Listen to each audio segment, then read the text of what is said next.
बाप रे, भीम भीम के साथ पहली सुहाग रात। लेकिन उसी रात मुझे उनके संवेदनशीलता का पता लगा। उन्होंने कभी मुझसे असभ्य, अशिष्ट, जंगली बर्ताव नहीं किया, न कोई जबरदस्ती की और ना ही मेरे मन विरोध कोई काम किया। मेरा सहवास उन्हें बार बार चाहिए होता था।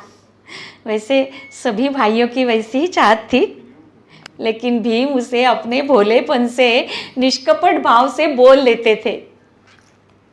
भीम मुझसे बहुत प्यार करते थे। मेरी जो भी इच्छा होती थी, भीम उसे पूर्ण करने में हमेशा तैयार। मुझे सजने संवरने की इच्छा प्रबल रहती थी।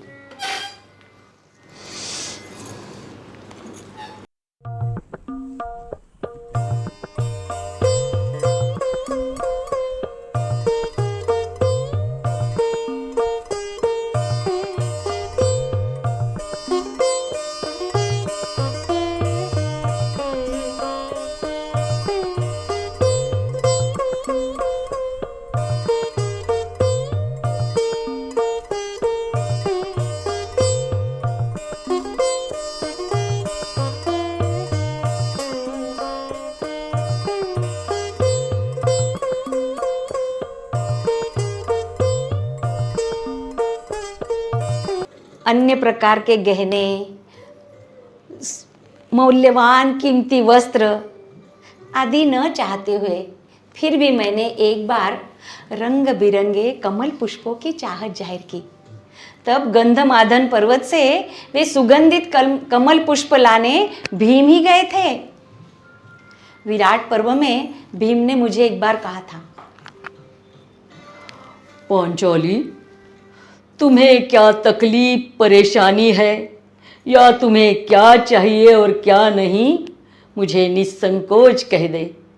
तेरा सुख दुख मेरे इतना अच्छे से जानने वाला दूसरा कोई नहीं। बिल्कुल सच था उनका ये कथन। युधिष्ठिर से जब मेरी बहस होती थी, तब भी भीम मेरे पक्ष में होते थे।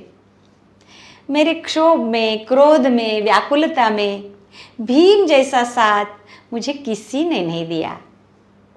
बलवीर भीमसेन तेजस्वी गौरवर्णी थे। भरपूर लच्छेदार मूछें उनकी गोल मुखाकृति को शोभायमान करती थी। युधिष्ठिर और भीम में जमीन आसमान का अंतर था। एक दक्षिण ध्रुव तो दूसरा उत्तर ध्रुव।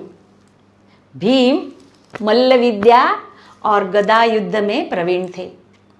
उनके पास बुद्धिमानी, हर ज्ञान ग्रहण करने की शक्ति, एकाग्रता, चपलता और बाहुबल, ये सभी गुण थे। उन्हें वायुपुत्र भी कहते थे। कहा जाता है कि बल और बुद्धि एक स्थान पर नहीं रह सकती। ये भ्रम भीम के बारे में असत्य सिद्ध हुआ। वैसे भीम अत्यंत कुशाग्र बुद्धि के। उन्हें 3 बातें अनियंत्रित लगती थी। वे 3 बातें मतलब क्षुधा, निद्रा और क्रोध। वे सिर्फ खाते ही नहीं थे, तो वे अन्न का पूरा आस्वाद लेके मजे से खाते थे। हर एक पदार्थ का बेहतरीन जायका लेकर रसानुभव लेते थे। वे उत्तम पेटू थे। हम जब अज्ञातवास में थे, तब वे विराट राजा की पाकशाला में बल्लव नाम धारण कर बावर्ची बने हुए थे। इसलिए वहां उनके अच्छी सुविधा हुई थी। और मैं सैरंद्री यानी दासी होने के कारण मैं कभी भी कहीं भी रसोई घर में आ जा सकती थी। मुझे वहाँ कोई पाबंदी नहीं थी। मैं बिना रोक टोक के कहीं भी आ जा सकती थी।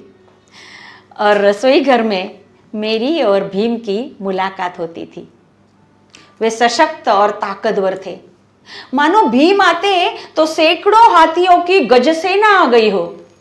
भय नाम की कोई चीज उनके पास नहीं थी।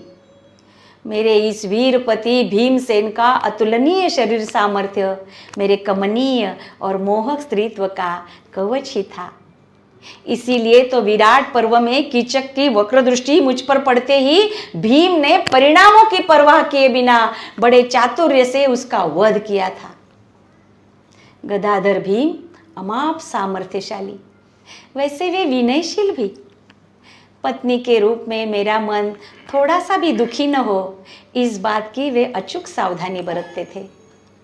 भीम का मन कमल की पंखुड़ियों जैसा कोमल और सुंदर था। इसीलिए तो एक स्त्री की दृष्टि से भीम मुझे सर्वाधिक आदर्श पति साबित हुए। शरीर से बलवान होकर भी मन से स्नेहल थे। भीम का प्रेम मासूम था। मैं तो भीम की स्वामिनी,